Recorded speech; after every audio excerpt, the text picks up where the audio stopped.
2021 50986 United States versus Nicole Elizabeth Foreman. Mr. Parenti, you may proceed.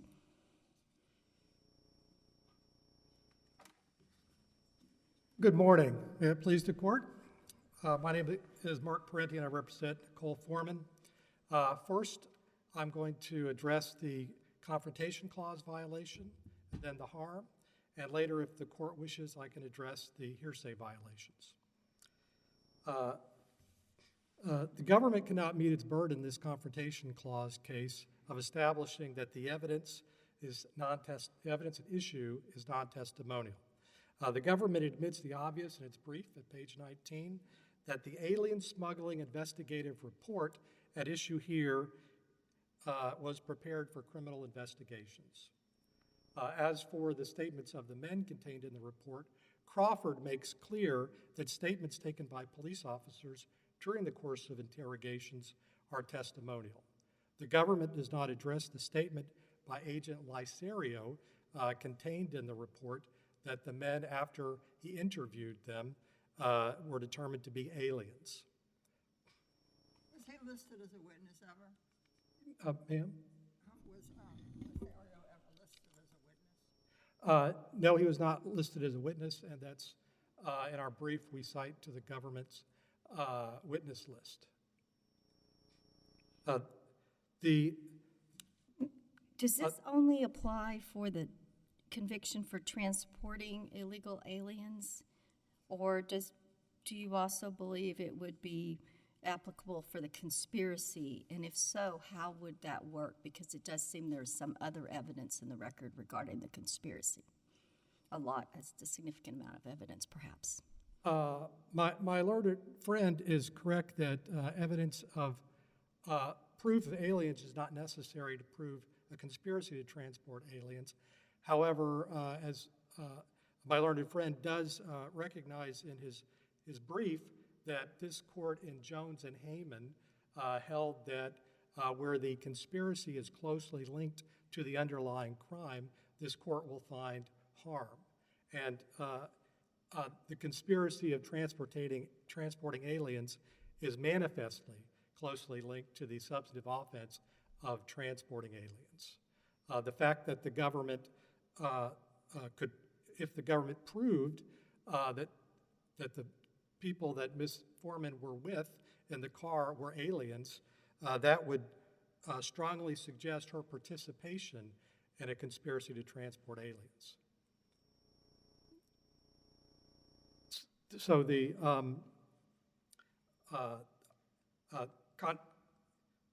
Confrontation Clause,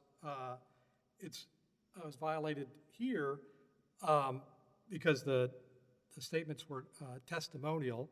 They were not, as the government alleges, administrative, as they were in the case cited by the government, Noria.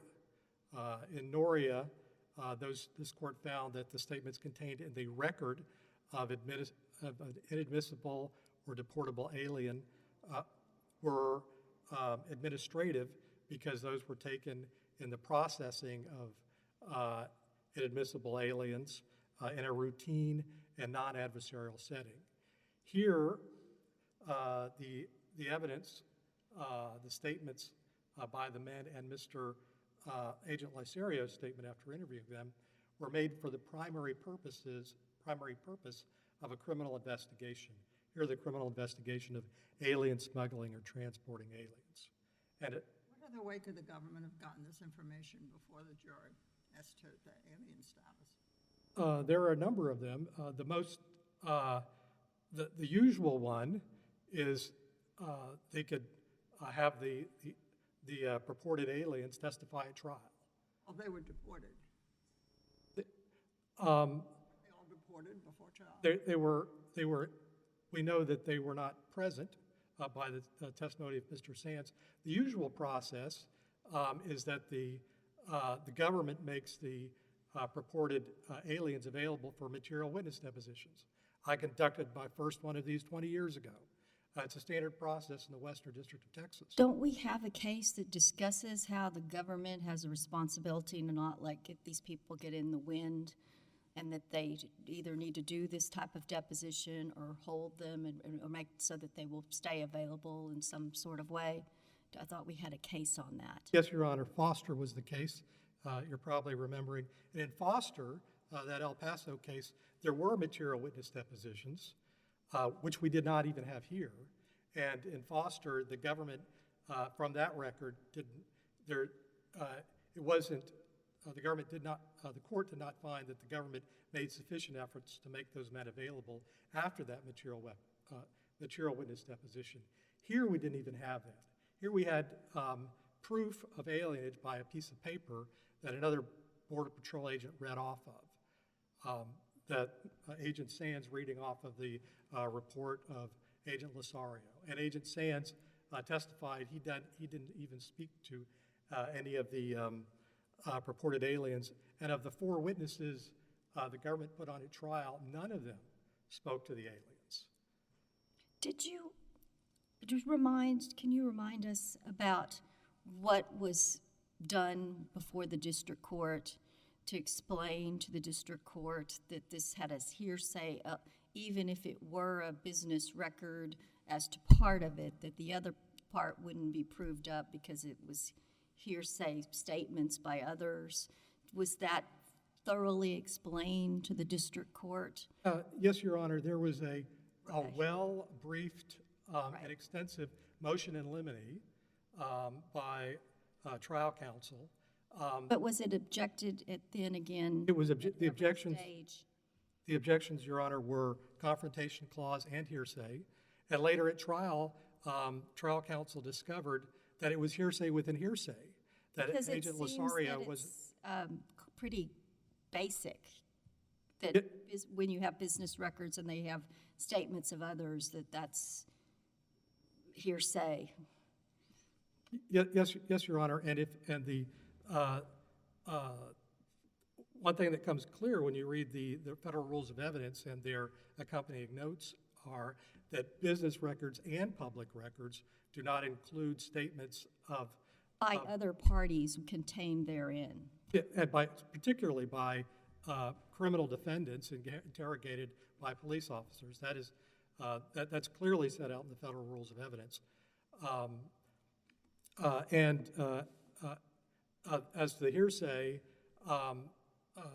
the government did not respond in writing to the motion in limine. The government didn't even cite by name the correct case, Noria, and the government at trial disowned that this would be a public record under the hearsay objection. What's your best case that this applies to the conspiracy count? My best case would be Noria and Jones. Okay, that's the... Excuse me, Heyman and Jones. Yeah. Did the government attempt to introduce documentation evidence showing that the aliens had been deported, and did you object? No, the government didn't introduce any documentary evidence about the later exclusion of the aliens. The only evidence was Agent Sands' testimony that the men were no longer in his facility. So there were no records of deportation, there were no A-files, there was not even the record of an inadmissible deportable alien under Noria, the I-213 form. All we have is this criminal investigation report.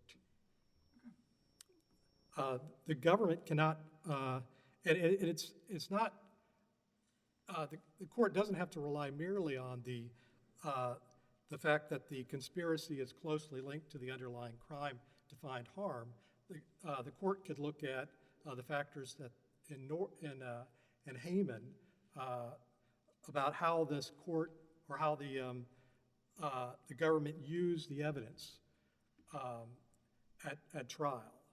And what this court does is it looks at how the evidence was used in this case. It doesn't try to hypothesize what a case would have looked like if this evidence had been excluded, and would there have been sufficient evidence to convict Ms. Foreman. The question here is whether or not there is no reasonable possibility to prove the evidence complained of might have contributed to the conviction. And in looking at how that evidence was used, this court has looked to whether or not the evidence was relied upon by the government in closing.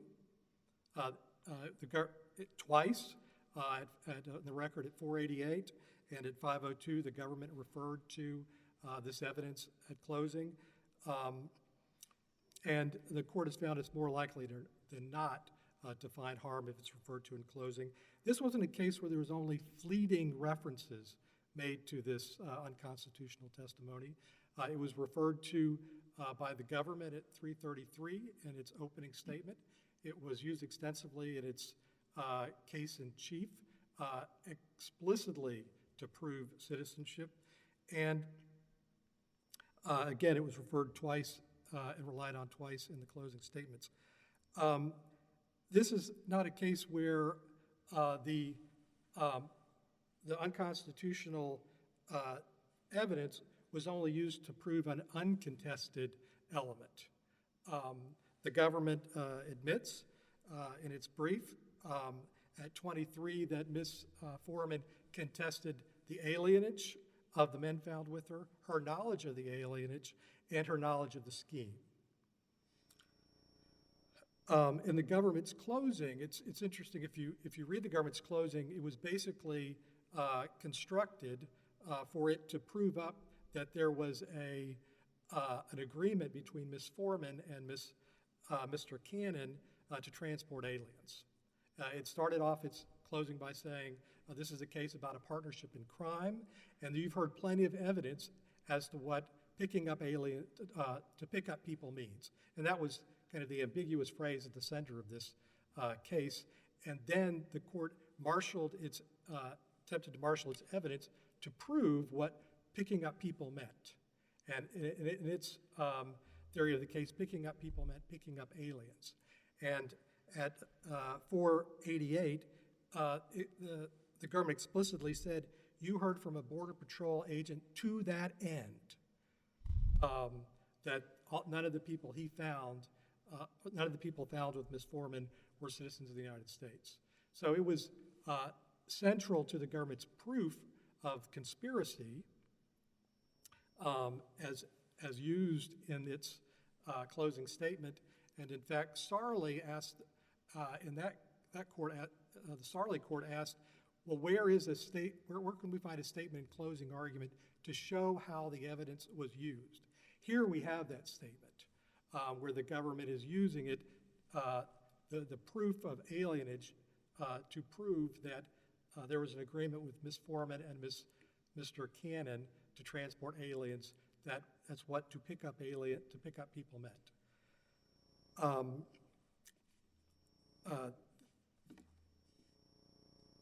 Sarley, of course, also says that the government's burden is demanding but not insurmountable hurdle. The government has not overleaped this hurdle. In Sarley, the defendant disputed, he did not dispute possessing drugs, he disputed his knowledge of the possession of the drugs. Here, in contrast, Ms. Foreman at trial disputed that the men with her were aliens, and she disputed that the men she would be picking up would be aliens. This court should not create a different rule in alien smuggling cases under the hearsay rule. I think it's important that we note that we are in a court of the United States of America and not the United Kingdom, in part because Why would we create a different rule? Well, I don't understand this argument. A different rule meaning that in an alien smuggling case that a criminal investigation report like that used here could be used to, it would be non-testimonial. What about the United Kingdom? I'm sorry, what were you going with that? Merely that alien smuggling cases were well known to the founders, and that's the reason why we have the Sixth Amendment's Confrontation Clause, because the United Kingdom, the British Parliament, decided it was going to prosecute smuggling cases without the right of confrontation or without jury trials. So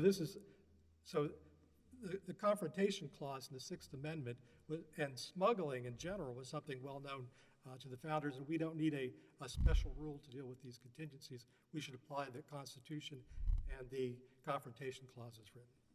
My time is up. Thank you. Thank you. You saved time for rebuttal. Mr. Durbin.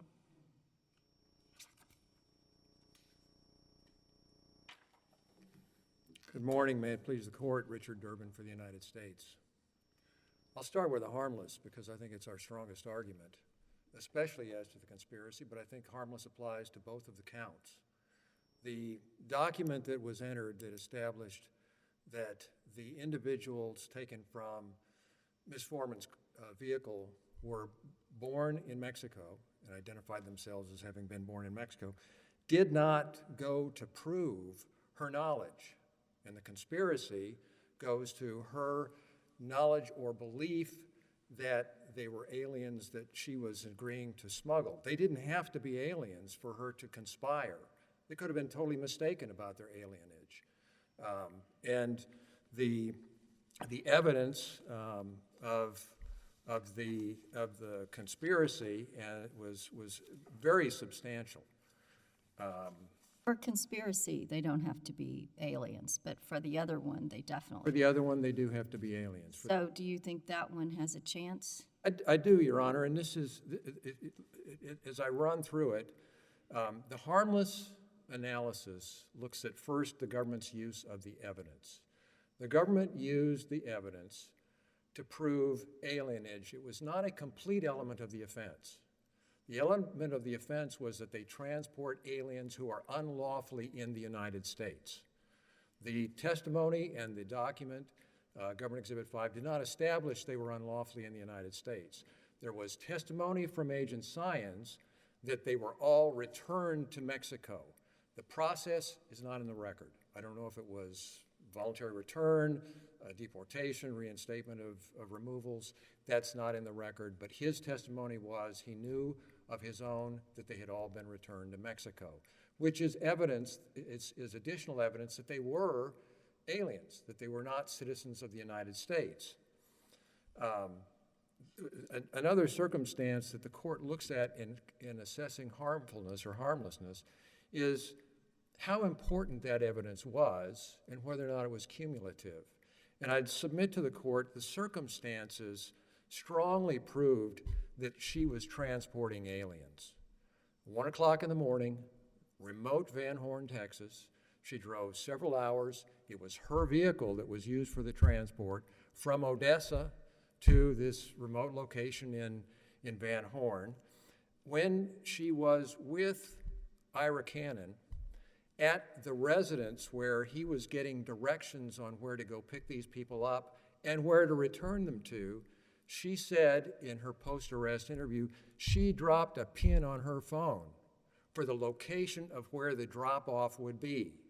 So she knew what the scheme was. She knew what it was about before they even left for Van Horn, Texas. Didn't she refer to them as Mexicans? She does refer to them as Mexicans. When they get into the car, they drive to Van Horn at 1 o'clock, 2 o'clock in the morning, honk the horn at a culvert, and she says, all these men came running, a bunch of freaking Mexicans is how she described it. And there's a photograph in our brief that came from the record that shows them in the back of this van. It's pretty clear that these are not hitchhikers, and this isn't just picking up some folks to take them to the airport. They had multiple layers of clothing. They smelled like they had been in the desert for a number of days walking through it. She referred to them as freaking Mexicans.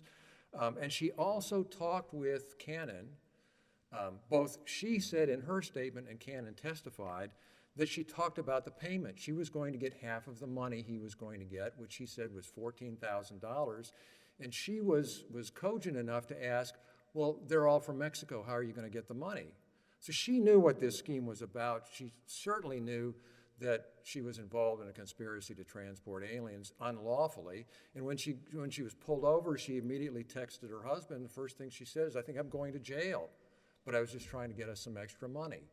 So she knew what the scheme was. And I think all of those circumstances also are circumstantial evidence that these were aliens and that they were in the United States unlawfully and that she was transporting or aiding and abetting the transport of them in furtherance of their being here unlawfully. So what we come down to is this document goes in that I guess confirms that they told an agent that they were all from Mexico, and the document contains their names, it contains their date of birth, and it contains their place of birth or their country of birth. They were all born in Mexico, they reported. The document filled out by Agent Lasario. Yes. Why wasn't he called to testify? I don't know. He was not available. Seems like a major question to me. I don't know why you wouldn't know. Well, I don't, there may have been some unrelated issue with him. I don't know what it was. Is he still employed? I don't know that, Your Honor. I don't know that. It's not in the record. It wasn't established in the record. And so Did we know why they didn't have material witness depositions before they left the country under whatever circumstances? in light of Noria, our practice has changed, and we don't take depositions of material witnesses in all cases. So what are you doing to make sure that they have a confrontation, the confrontation right is preserved then? We're following Noria, and in most cases, we put in the I-213. In this particular case, there were no I-213. So in light of that case that allowed that, you've changed your process and there's a much less opportunity for cross-examination Yes. of every single one of these people? Yes, that's correct, as far as the material witnesses are concerned. Unless there's a special reason to keep them, I don't know the timing of their release. In this circumstance, So if we were to find this harmless, would we contribute to that decreased confrontation right? I don't know if you'd contribute to it, because Noria already establishes that, and that's the practice that's been followed. But it's a different form. It's a different form. And what I wanted to point out to the court, that if this information, which Noria, and Noria discusses at some length in 11th Circuit case, Caraballo, that talks about this type of information. This is biographical information that Border Patrol agents or CBP agents or officers get from every alien that they encounter.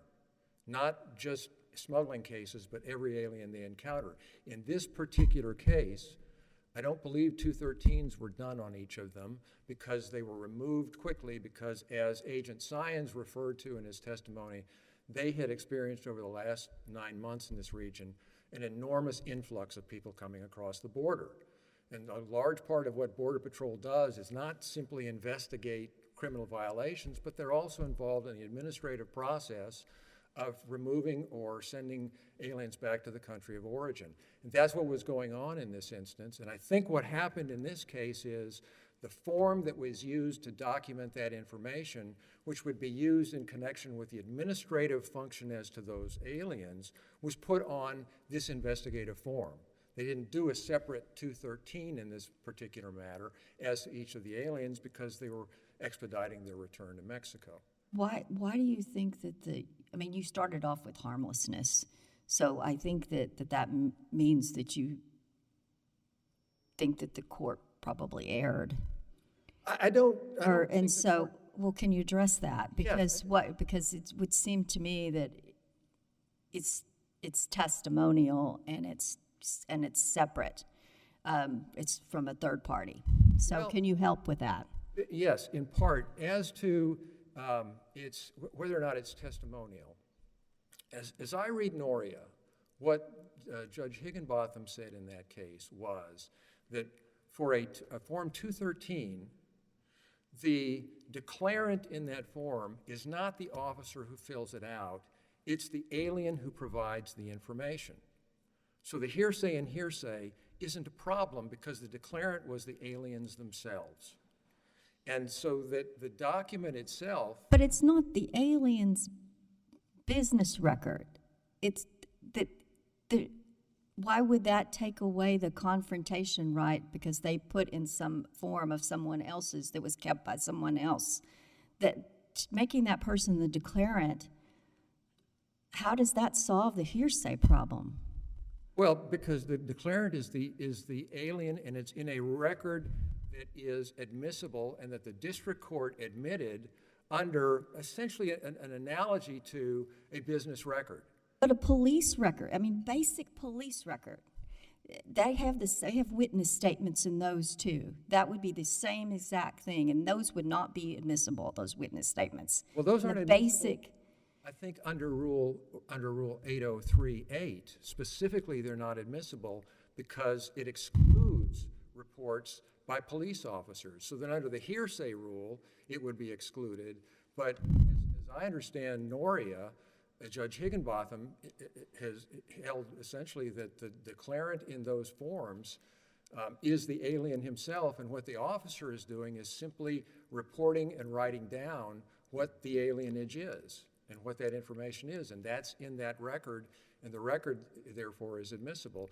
The circumstance here is this wasn't an I-213. You weren't there, and I was not there.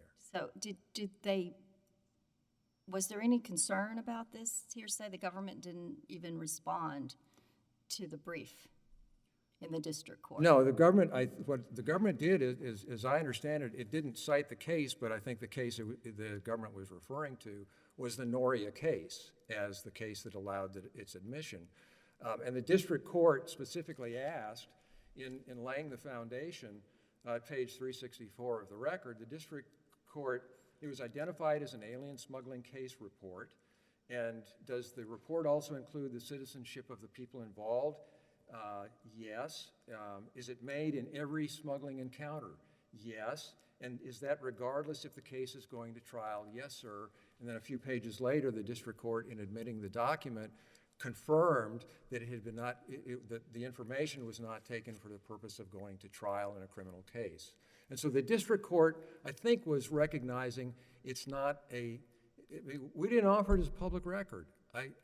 Frankly, I kind of think that as to this little bit of information under Noria, it is a public record as to that information if you accept the rationale. But you specifically said it wasn't a public record. We did. We said it wasn't a public record. But I don't think that prevents the court from finding that that's a proper basis for upholding the outcome. When your person disclaimed it, We make mistakes, Judge. I'm not saying. Everybody makes mistakes. Yes. But our job is to figure out if people made mistakes, then what is the result of that in the criminal case here? I understand that, and that's why. I mean, I recognize this is a strange set of circumstances that this information came in what is clearly a criminal investigative report. I can't say that it's any otherwise. What they tried to do was take out everything that went to the jury that made it look like a criminal investigative report, and what you're left with is the information that gets collected for administrative reasons from every alien encounter. Why shouldn't we just hold that this is a criminal investigative report and it's not this other report, and this should be treated traditionally? Because I think that elevates form over substance. That's the problem I have with it, is that, okay, it didn't go on a form that said 213. Well, the other one already stretched against confrontation, so we're just going to keep going down the path. As to this particular piece of information from people encountered under these circumstances, yes.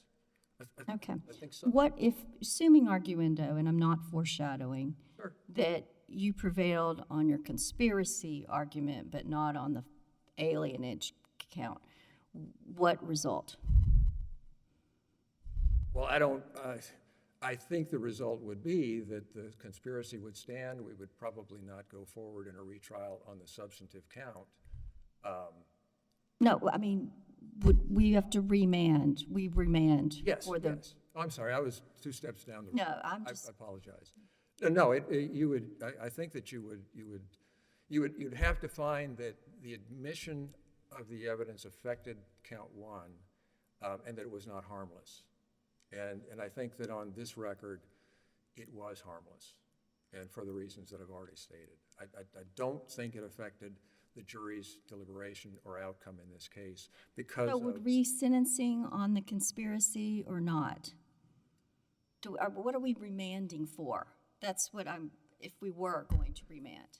you remand for further action consistent with a court's opinion, which I don't know off the top of my head if that would be resentencing. It probably would, but I think that the outcome is going to be the same. The main difference is going to be the special assessment would be vacated and set aside. The actual sentence, I don't think it would affect the sentencing guidelines. Well, if there's just one conviction, the sentence is the same for both charges. Yes, You lose the transportation charge. yes. If you send it back, if you decide to try that, to keep prosecuting on that one count, would you call Agent Lasario? What would you do different to get this information before the jury that gives them Ms. Foreman the right of confrontation? Well, we would have to present evidence consistent with whatever the court's ruling is. I don't know if Lasario is available. I simply don't know his status. I don't know if he's employed by the agency any longer or not.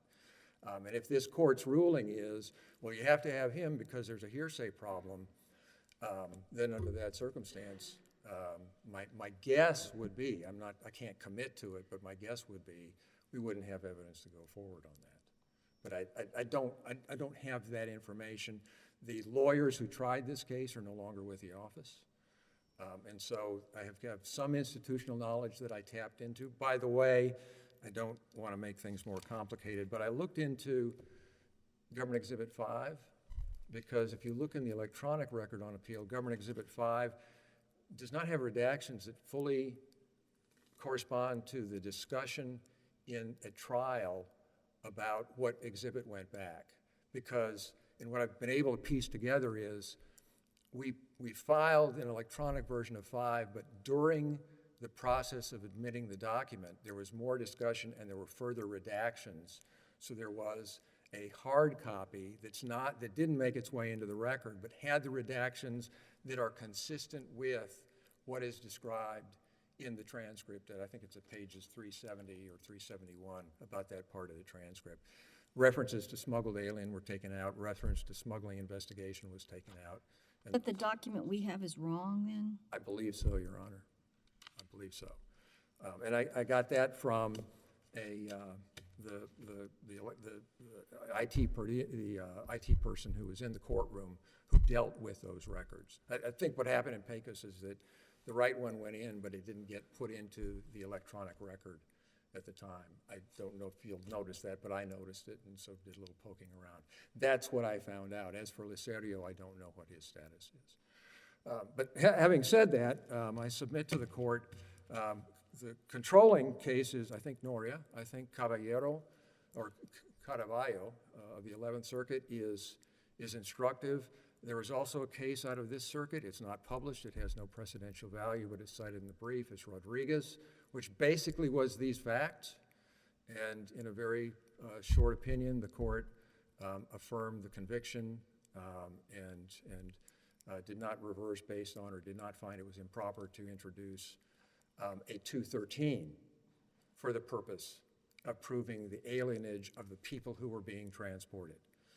As I say, it has no precedential effect, but I think you can affirm on that basis, and I strongly encourage you to affirm under harmless error analysis that given the evidence in the case and what had to be proved, that the evidence that she transported aliens who were unlawfully in the United States in furtherance of their being here, and that she conspired to do so, all of that evidence is established, not simply independent of the Government Exhibit 5, but that Government Exhibit 5 wasn't even necessary to prove that. And that's what I'd submit to the court. If there are no further questions, I'll give you my last minute and a half back.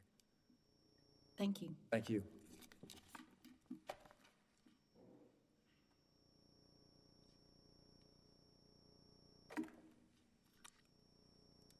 One point about Noria. Noria involved an illegal reentry case, and there was a good bit of discussion in Noria that the declarant statements in the I-213s was that of the alien himself. It didn't hold on that basis, but that made Noria different in this case. Can you discuss the differences between the documents, the criminal investigative report and the immigration form in Noria? I would say that the major difference is the report of investigation has information necessary for the establishment and prosecution of the crime of transporting aliens or alien smuggling. It lists not just who the purported aliens are, as you would see in the I-213, but it has the principal and the associate, which was not stripped out of the redacted version as set out in testimony. In fact, Agent Sands testified as to what the word associate meant that was associated with Miss Foreman. He testified that that meant that she was the co-conspirator to Mr. Cannon. They didn't take out everything. So it's not just a piece of paper that has the men's birth dates and place of births. This is clearly a police report of an investigation. Whereas Noria, that record of an inadmissible alien, this court found that that was administrative. This is simply a different beast. As to circumstances, my learned friend hangs his hat on the idea that there were a lot of circumstantial evidence in this case, aside from the constitutional violation. As an initial point, that's not this court's task, is to see whether or not there was enough circumstantial evidence without the violative testimony to convict. It is under harmless error, isn't it? We're not under harmless error. We have, this was fully objected to, and this is a de novo. And to look at it, a case that involved a lot of circumstantial evidence that the government cites in its brief, Kizzy. In the Kizzy case, there was a Confrontation Clause violation. In Kizzy, the police announced their presence. 45 seconds later, they breached the building, and they found Mr. Kizzy standing over a toilet with a 5-gallon jug of water, emptying it into the toilet. They found several rifles, $1,100 worth of cash in his pocket, less than a gram of crack cocaine, a safe, and a bill counting machine. And in that possession with intent to distribute case, this court found harm because an out-of-court statement by an informant said that he had sold Mr. Kizzy drugs. That was a mountain of circumstantial evidence, and this court still found harm because in this case what happened was the statements in the investigative report,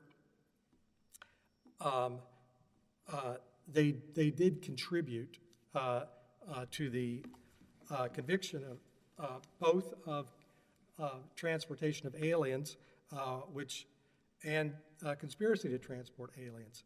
The government has a hard burden and hasn't met the burden of proving there was no reasonable possibility that the evidence complained of might have contributed to the conviction. The very fact that you have this Border Patrol supervisor stand up and say all these people were illegal aliens, and point out in the forum that his fellow agent had written that Ms. Cannon was an associate of Mr. Ms. Foreman was an associate of Mr. Cannon. Cannon tried? Was Cannon tried? Was Cannon tried? No, Cannon testified. He was convicted. He received an 18-month sentence, and I believe he's, according to the Bureau of Prisons, he's out on the streets, and he could be available to testify again in a retrial of this case. And quick question: your client was convicted, or sentenced rather, to concurrent 46-month term. so she just got a 46-month sentence. Okay, so unless we were to vacate on both counts, there'd be no net benefit to your client. For example, if we hypothetically vacated one count and affirmed the other, your client would still be serving 46 months, correct? Yes, but I believe that would not be the correct result. Right. Respectfully. Understand. And it would be useful for the sake of